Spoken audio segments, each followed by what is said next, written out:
I want to start my reflection this morning with a bit of Reader's Theatre. And it's based on this reading from Matthew, and it's a follow-up or counterpoint to my children's story. I'm so tired. There are so many stresses in my life, and now the church wants me to think about what would Jesus do?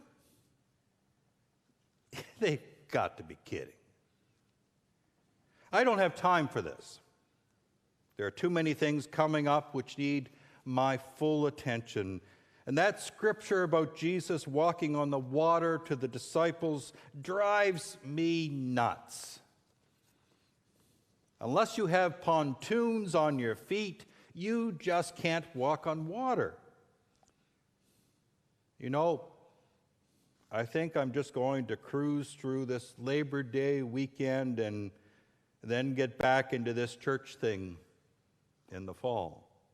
Oh, I'll be in worship because that's what I do on Sunday, but sometimes it's just too hard to cope with all this stuff. Don't be afraid. My love is stronger. My love is stronger than your fear. Don't be afraid. My love is stronger, and I have promised to be always near. Who is that? What do you want? Where are you? I'm right here with you. Relax. You're okay. Call me and I'll see if I can find you. Come to me. Bring your fears and burdens. I can help. Okay, I'll give it a try.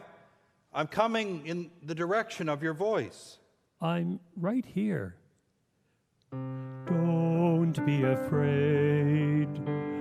My love is stronger. My love is stronger than your fear.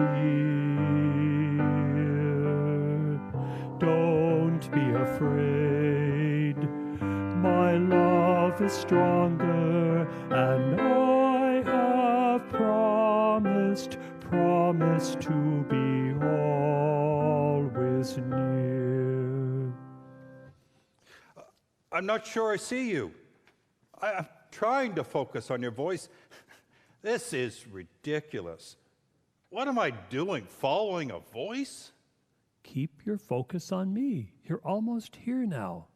No, I'm not. I'm scared. I can't see you. I can only hear you. I think, unless you're just a figment of my imagination. Oh, little Faith, you can do this. Help me. I'm falling and failing.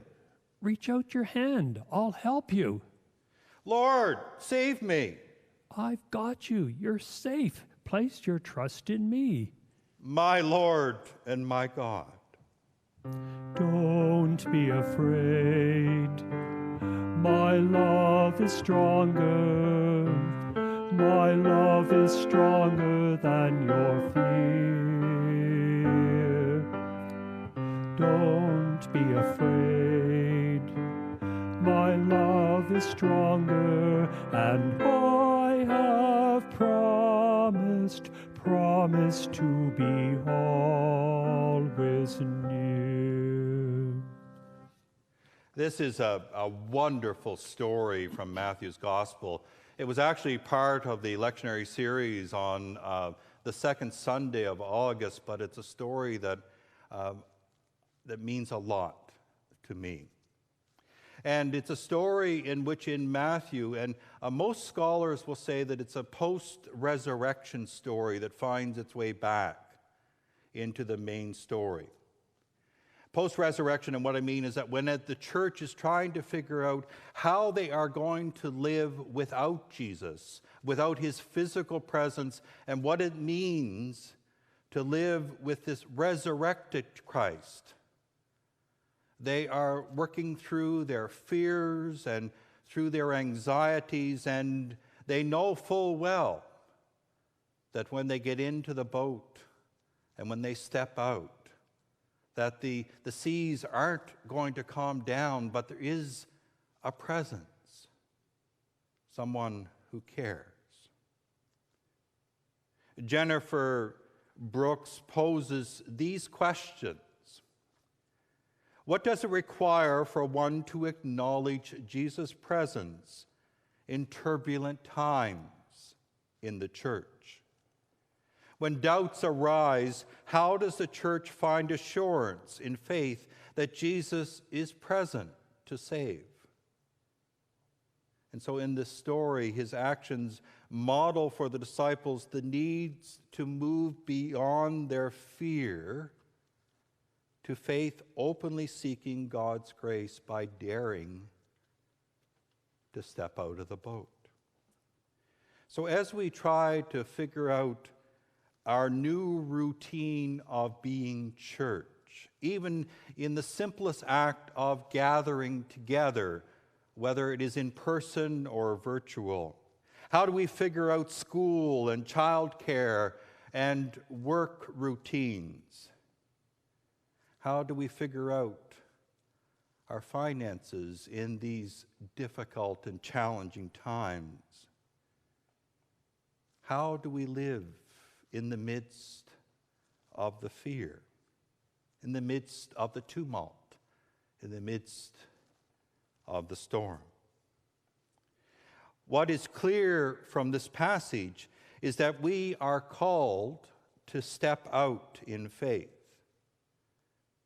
Even in the midst of troubled waters, if we are to be faithful to the call of Christ.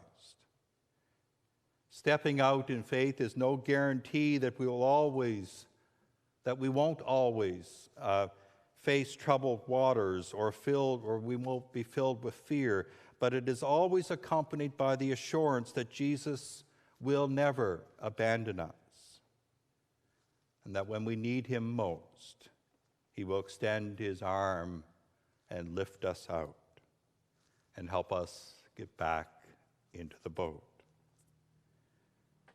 I needed to hear this passage today.